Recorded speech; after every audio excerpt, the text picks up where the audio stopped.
On the morning of August 6th, 1962, a plain brown package arrived at Joe DiMaggio's door, 24 hours after the world believed Marilyn Monroe was gone forever. Inside, tucked beneath the scent of her favorite perfume, lay a silver key and a secret diary that would have rewritten history if it had only arrived one day sooner. 8:02 in the morning. The world was screaming, but inside Joe DiMaggio's apartment, the silence was deafening. Outside, the sirens of 1,000 headlines wailed with the news. Hollywood's brightest light had gone out. Joe sat at his kitchen table staring at a telephone that would never ring again. To the world, she was a goddess in Technicolor. To him, she was just the girl who walked barefoot in the grass and hid her worries behind a nervous smile. He could almost see her sitting there, clutching a coffee mug, eyes bright with the hope the world was always trying to steal. The fog rolling off the San Francisco Bay felt like a shroud. For years, Joe had tried to be the anchor for a woman constantly pulled out to sea by fame and powerful men. Just days ago, they had whispered about a second chance, a quiet life far from the paparazzi. He had already been looking at maps, imagining the moment he'd tell her he was never letting go again. Now, that future was a ghost. He hadn't slept. Every tick of the wall clock felt like a hammer blow, counting the minutes he had lost and the words he had left unspoken. Then, just after 9 o'clock, a hesitant knock came at the door. It wasn't a reporter. On the doorstep sat a small package wrapped in plain brown paper and tied with twine. No return address, no studio logo. But when Joe picked it up, his blood ran cold. The postmark was from Los Angeles, dated 24 hours earlier, a time when she was supposedly locked away, watched by doctors and shadows. This was a message from the non-living. Joe carried the parcel to the table, and though it was light, it felt heavier than any lead weight. He knew this humble wrapping held the true story of their lives, the one the public never saw. As he stared at the twine, a familiar floral scent rose from the paper. Her perfume. It was a fragrance that didn't belong in this lonely room. It belonged to a life that had been lost just as it was finally finding its way home. His fingers hovered over the knot, his heart stopping at a sudden realization. She had smuggled this out. But it wasn't the package that terrified him. It was who had helped her send it. Joe DiMaggio had faced the fastest pitchers in baseball without blinking, but his hand shook as he touched the twine. The man who once ruled Yankee Stadium with iron resolve now felt as fragile as glass. He sat back down, the package resting before him like a sacred relic. Every tick of the wall clock felt louder, marking the seconds of a life changed forever. He slid a finger beneath the string, pulling until it gave way with a soft snap. As the paper fell away, a wave of nostalgia hit him. It wasn't just the sight of the contents, it was the smell. A faint, unmistakable trace of Chanel No. 5, the scent of her presence filled the air. It was the smell of late-night rehearsals and quiet beach walks. Below the wrapping sat a small box. He hesitated, afraid that once he opened it, the mystery would be replaced by a reality he couldn't survive. But when he finally lifted the lid, he gasped. It was her old leather journal, the one from their earliest days when they were just two people trying to outrun their own shadows. He thought it had been lost years ago. Seeing it now, arriving the day after she passed away, felt like a miracle and a heartbreak all at once. He traced the worn leather, feeling the slight indentations where her own fingers had once pressed. He opened it with reverence. On the first page, in her loopy script, was a date from 1954. She hadn't sent him diamonds. She had sent him her heart in ink. As he turned the pages, he found sketches of the two of them and notes about private dinners the cameras never saw. The world owned the icon, but these pages belonged only to Joe. The weight of it hit him. This wasn't a random gift. It was a final, deliberate choice. In her last hours, she decided their shared history needed to be in his hands before she departed this world. A tear splashed onto the page. Their story had never actually ended, no matter what the lawyer said. Then his heart skipped. Tucked deep between the pages of April and May was a folded piece of stationery. It was a secret hidden in the binding, a letter that promised to reveal what the whole world was currently desperate to know. The public saw a legend and a siren, but the diary told a quieter story. There was no mention of movie premieres. Instead, she wrote about a rainy Tuesday in 1954, right after their wedding. They had hidden in a tiny diner, sharing a single slice of apple pie and dreaming like ordinary people. Joe could almost hear her soft giggle echoing in his quiet kitchen. She had titled the entry, Our Private Vow, and it held a moment no biographer had ever uncovered. In that booth, with their knees touching, they had made a pact. Marilyn wrote that no matter how many miles or misunderstandings came between them, they would always be each other's home. She called Joe the only man who truly saw the girl, Norma Jean, instead of the mask the studios forced her to wear. She confessed that while the world loved the woman on the screen, she only felt safe tucked under Joe's arm. But as Joe read further, he realized the private vow wasn't just a memory. It was a code she was using to tell him where she had hidden the evidence against the men who were threatening her. She had saved a pressed flower from their honeymoon in Japan, its petals now brittle and gray. It was a memory of a stroll through a garden, where she felt, for the first time, like she truly belonged to someone. She wrote about how Joe would peel oranges for her to avoid the mess, and how he'd read the sports pages aloud just to soothe her restless mind at night. These were the quiet anchors the public never saw. They weren't just a celebrity couple, they were two lonely souls who had found a temporary harbor in each other. The diary wasn't bitter about their breakup. It was filled with sorrow that their lives had become too big for their love to survive. Even years after the divorce, she still called him her eternal captain. Joe realized her heart had never truly moved out of the house they built together. This diary was her way of reminding him who they were before the world tore them apart. But as he reached the middle of the book, the tone turned urgent. The stationery he'd noticed earlier was tucked into a page from only 3 days prior. As he unfolded it, he realized she was reaching back through history to ask one final question, one the studio executives would have done anything to suppress. Marilyn didn't write this with just a pen. She wrote it with her soul. The paper was thin and translucent, bearing the letterhead of a hotel where she went to disappear. Joe saw the blurred spots where her tears had hit the page. The letter was dated August 4th, 1962, just hours before the world would lose her forever. "Dearest Joe," it began, her handwriting frantic and spiraling. She wrote about the crushing silence of her house and the terror of being a prisoner to her own fame. She was exhausted by people who wanted her light but didn't care for the girl shivering in the shadows. Stripping away the glamour, she admitted she was just a frightened child who had wandered too far into the woods. Joe read with a lump in his throat as she described a dream from the night before. They were driving a rattling car down a dusty road with no cameras in the rear view. Mirror. In that dream, she finally felt peace because his hand was on her shoulder, steady and sure. "I realize now," she wrote, "that you were the only one who didn't want anything from me except my happiness." Her words felt like a physical touch against his cheek. Then came the secret Joe had only dared to hope for. She was ready to leave it all behind. She was walking away from the contracts, the scripts, and the moguls who treated her like a product. She asked if the offer of a quiet life was still on the table, the one where they could grow old together, where she was simply Mrs. DiMaggio. It was a letter of surrender, not to the darkness, but to the love she had tried to outrun. Joe gripped the paper so tightly it crinkled. As he looked at the envelope, he noticed a small, hard object tucked in the bottom. He reached in, his fingers brushing a cold metal surface that held the power to unlock the future they should have had. If the mail had been faster, history would have been rewritten. Joe sat in the shadows, reading about a life so simple it seemed impossible for someone as famous as Marilyn. She didn't want diamonds. She wanted a porch swing, salt air, and the sound of the ocean lulling them to sleep where nobody knew their names. For months, she had been building this architecture of hope to defeat the men who were hunting her. But as Joe pulled the object from the envelope, he realized she hadn't just been dreaming about this life. She had already bought the house. She spoke of a small, whitewashed cottage on the Florida coast she'd seen in a magazine, a place with wide windows and a garden where she could grow roses without fans trampling them. She told Joe she had already figured out how they could slip away. She imagined him teaching local kids how to swing a bat while she spent afternoons learning to bake bread. It was a quiet rebellion against the neon glare of Hollywood that was consuming her spirit. As Joe read, he could see it like a movie. Marilyn, in a simple sundress, hair windswept, laughing as she chased a dog along the shore. In this dream, there were no scripts to memorize, no directors shouting, and no doctors telling her how to feel. The only clock that mattered was the tide. She wrote about spending evenings on the sand, watching the horizon turn from gold to violet, finally finding the peace that had eluded them for years. The tragedy was in the timing. This wasn't just a fantasy, it was a proposal. She was choosing him over the studio, and this package was her bridge back to him. If this parcel had arrived 48 hours earlier, Joe would have been on the first flight to Los Angeles.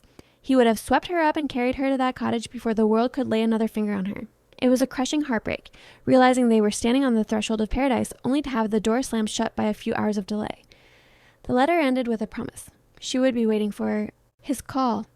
Joe leaned back, the paper trembling as he realized the dream was real. He reached into the wrapping and found the heavy, cold object hidden at the bottom. Deep in the corner, beneath layers of tissue paper, lay a small, silver key on a heart-shaped fob. Joe held it in his palm, the realization hitting him like a physical blow. This wasn't just a souvenir. It was the key to the beach cottage they had shared during the brief, sun-drenched months of their marriage. He thought that place had been sold and forgotten years ago. It had been their only true sanctuary, nestled in the dunes where the only music was the crashing of the Pacific. Marilyn always said it was the one place she didn't feel on display. In those rooms, she wasn't a bombshell. She was a woman who stayed in her pajamas all day, reading poetry and watching the gulls. By sending this key, she was telling him she had kept that sanctuary alive in her heart. She was inviting him back to the only version of themselves that mattered. Joe closed his eyes and was back on that porch, smelling the salt spray and watching her lean against the railing. She had guarded this piece of silver through years of separation and heartache as a tether to the man who loved her most. To find it now, on the day his world had turned to ash, was her final way of opening the door for him one last time. She had given him back his home, but it was a home that now echoed with a ghost. But as Joe went to put the key away, he noticed a faint handwritten map on the back of the heart-shaped fob, a map to a safe deposit box that contained something the FBI had been hunting for weeks. What do you think Marilyn was hiding from the authorities? Let us know your theories in the comments below before we reveal what Joe found. He realized that she had planned this as a surprise, a way to show him that the door was always open, that the what if could finally become a now. The key felt heavy in his hand, a symbol of a future that had been stolen by a few ticks of the clock. It was the ultimate gesture of trust from a woman who had spent her life being betrayed by those she allowed close. Joe tugged the key into his pocket, feeling the cold metal against his leg as he stood up to face the reality of the morning. But as he prepared to leave, he realized there was one final thing in the letter, a series of sentences at the very end that changed the nature of her goodbye from a tragedy into a profound, eternal message. Joe sat back down, his heart hammering against his ribs as he prepared to read her final, unspoken thoughts. She knew. Somewhere in the back of her mind, Marilyn knew that this would be her last message to the only man who truly understood the rhythm of her heart. Joe leaned closer to the letter, the morning light catching the salt-stained edges of the paper as he reached the final paragraph. It was here that the tone shifted from the hopeful dreams of a Florida cottage to something more profound, something that felt like a gentle hand pressing against his chest to steady him for the storm ahead. This was not a note of despair, nor was it a final surrender to the shadows.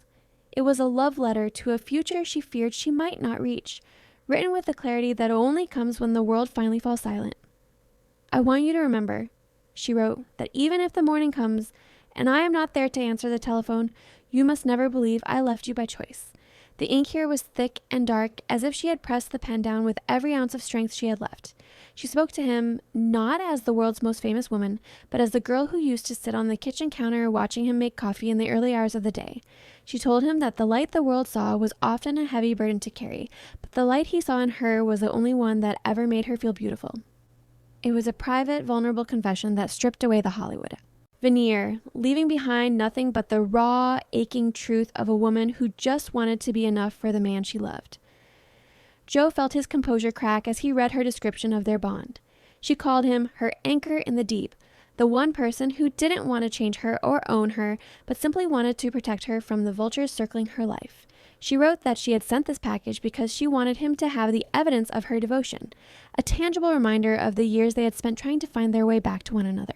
It was her way of ensuring that no matter what the newspaper said or what the gossip columnists whispered, Joe would know the truth of her final thoughts.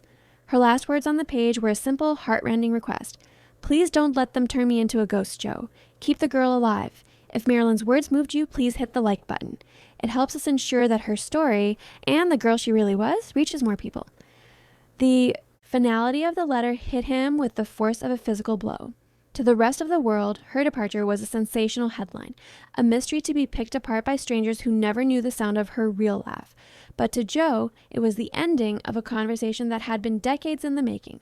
He looked at the signature at the bottom, not the stylized Marilyn Monroe that adorned 1,000 posters, but the small, humble M that she only used for him.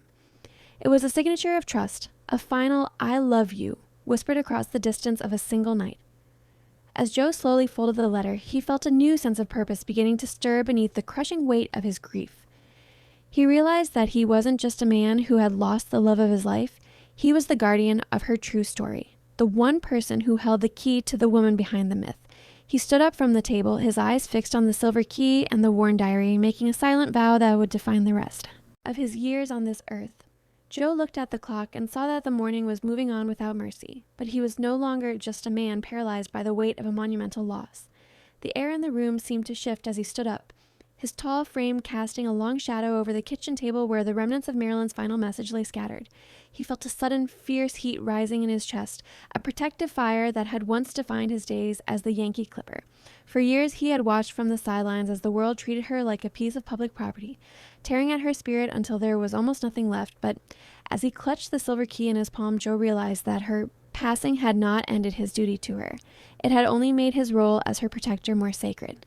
He walked to the window and looked out at the street where the first few camera crews were beginning to gather like vultures circling a fallen star.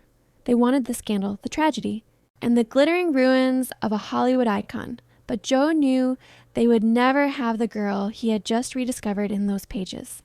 He made a silent, solemn vow right then, looking out at the gray San Francisco fog, that he would never let the world touch the real Marilyn again. He would be the wall between her memory and the people who had exploited her while she was alive. He decided that from this moment forward, he would not speak to the press. He would not sell his story, and he would carry the secrets of that brown paper package to his own final resting place. This was the moment the legendary promise was born, the one that would leave the public wondering for decades. Joe picked up the telephone and made a call to a local florist, his voice gravelly but steady. He gave them instructions that seemed simple but were weighted with a lifetime of devotion. 3 times a week, every week, for as long as he drew breath, a half-dozen red roses were to be placed at her crypt. He didn't want a monument or a flashy tribute. He wanted a constant, quiet conversation of flowers, a way to tell her every Tuesday, Thursday, and Saturday that he was still there, still watching over her, and still holding the key to the home they had dreamed of. The pain was still there, a jagged edge in his soul, but it was now joined by a profound sense of mission. He began to organize the journey to Los Angeles, moving with a deliberate grace that masked the breaking of his heart. He wasn't going as a celebrity ex-husband. He was going as the man who had been chosen to receive her last gift. He was the only one who knew that she had lost her life with a plan to come home, and that knowledge gave him a dignity that no headline could diminish. He was going to claim her, to protect her, and to ensure that her final journey was handled with the grace she had been denied in life. As he prepared to leave the apartment, his eyes fell one last time on a small black and white photograph tucked into the back of the diary. It was a picture he had never seen before, and as he looked at the details, he realized it captured a moment from her very last night, one that proved the package he held was the very thing she was clinging to when the end came. A nurse at the hospital later claimed she saw Marilyn clutching a telephone in those final quiet hours, but the letter in the box revealed exactly who had been on her mind. As the sun dipped below the horizon on that warm August evening in Los Angeles, the world saw a woman retreating into the shadows. Yet the truth was far more beautiful and heartbreaking. She wasn't just reaching for a phone, she was reaching for a lifeline that stretched all the way back to the only man who had ever truly known her name. While the city of angels buzzed with the neon energy of Saturday night, Marilyn sat in her bedroom, surrounded by the silence she had grown to fear, yet she was holding onto a single silver thread of hope that led straight to Joe. The photograph Joe found tucked into the back of the diary was the smoking gun of her final hours. In the image, Marilyn was sitting on her unmade bed, her face free of the heavy makeup and the iconic red lipstick that the world demanded of her. She looked younger, softer, and more vulnerable than she had in years, but it was what she was holding that made Joe's heart stop. In her lap sat this very package, the brown paper already partially wrapped, and her fingers were curled around it as if it were the only anchor she had left in a world that was drifting away. The date on the back of the photo confirmed it had been taken just hours before she left us, proving that she was thinking of him until the very end. The letter she had written earlier that day spoke of a deep spiritual connection that defied the miles between them. She wrote that she could feel Joe's presence in the room, a steady, calming force that made the shadows feel a little less cold. She described how she had spent the afternoon packing that small brown package, choosing each item with the care of someone preparing a sacred offering. She wanted him to have the diary, the key, and the letter because she knew that if anything ever happened to her, he would be the one to carry her light forward. She wasn't preparing for an end. She was preparing a bridge so that no matter what happened, they would never truly be apart. The final minutes of her life were not spent in the way the tabloids would later describe. In the story told by her last gift, she was a woman who had finally made a choice. She had chosen the quiet life, the whitewashed cottage, and the man who loved her for the girl she was at her core. She had fallen asleep with her hand resting on the envelope addressed to San Francisco, her last conscious thought being a prayer that the mail would be fast enough to bring Joe to her side. The tragedy wasn't that she was alone. The tragedy was that she was so close to being found. Joe held the photograph against his heart, the edges of the paper digging into his skin. He could almost feel the phantom weight of her head on his shoulder, a ghost of a sensation that made the empty apartment feel crowded with her memory. He realized then that she hadn't departed in darkness. She had departed while reaching for the light of his love, and that changed everything about the way he would mourn her. As he closed the diary for the last time, Joe knew that his life would now be divided into two parts, the years before the package and the years after. He looked toward the door, ready to step out into a world that would never understand the secret he carried, a secret that would remain his greatest treasure until his very last breath. Decades later, when Joe DiMaggio took his final breath in the quiet of his Florida home, his last words were not about the grand slams or the roaring crowds of Yankee Stadium. The year was 1999, and the world had changed in 1,000 ways. But for the man who had lived nearly 9 decades, the most important moment of his life remained that foggy morning in August, when a brown paper package arrived at his door. As he lay in the soft twilight of his final hour, his family and friends gathered close, expecting perhaps a reflection on his legendary career. Instead, he reached out a frail hand toward his nightstand, touching the worn leather cover of a diary that had never left his side. His voice was a mere whisper, but it carried a weight of peace as he uttered those famous final words, "I will finally get to see Marilyn again." For 37 years, Joe had been a man of a single, unwavering devotion. He had kept the secret of the package locked away in the private vault of his heart, never allowing the prying eyes of historians or the hungry pens of journalists to touch the sacred truth of her last gift. The world had spent decades speculating about her final moments, building myths and legends out of the shadows. But Joe had lived in the warmth of the light she had sent him. He had fulfilled his vow, ensuring that the half-dozen red roses were delivered to her resting place 3 times every week, a silent conversation that outlasted empires and fads. He had protected her memory with the same fierce grace he had once used to guard center field, standing as a lone sentry against the passage of time. The legacy of the gift was not found in its monetary value, but in the quiet dignity it restored to a woman the world tried to break. Because of that package, Joe knew that she hadn't departed in despair, but in a state of profound hope, reaching for a future that was anchored in his love. He had spent his long life knowing that he was the owner of her true story, the keeper of the girl who wanted a whitewashed cottage and a porch swing. This knowledge had been his greatest burden and his most beautiful blessing. It was the reason he never remarried, and the reason he could look at the sunset every evening with a smile, knowing that he was one day closer to the reunion that had been delayed by a few cruel hours on a Monday morning long ago. As his eyes closed for the last time, the silver key that had arrived in that parcel was still tucked safely in his drawer, a symbol of a door that was finally truly opening. He wasn't leaving this life. He was finally going home to the sanctuary they had built in their dreams. This story of a secret, lifelong devotion is one the world rarely hears. Share this video with someone who needs to know the true story of the Yankee Clipper and his eternal captain. The legend of the Yankee Clipper and the screen icon was finally being replaced by the simple reality of 2 people who had found their way back to one another after a lifetime of waiting. The story of the package reminds us that true love is never truly gone. It is simply waiting for the right moment to be rediscovered. In the end, Joe and Marilyn proved that while fame is fleeting and the world is loud, the quiet promises we make to one another are the only things that truly last forever.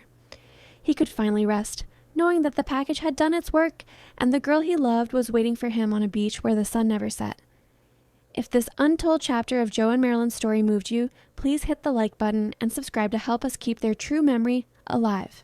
Their world was full of flashing bulbs and headlines, but in the end it was a simple silver key and a private vow that mattered most. Thanks for watching, and we'll see you in the next deep dive.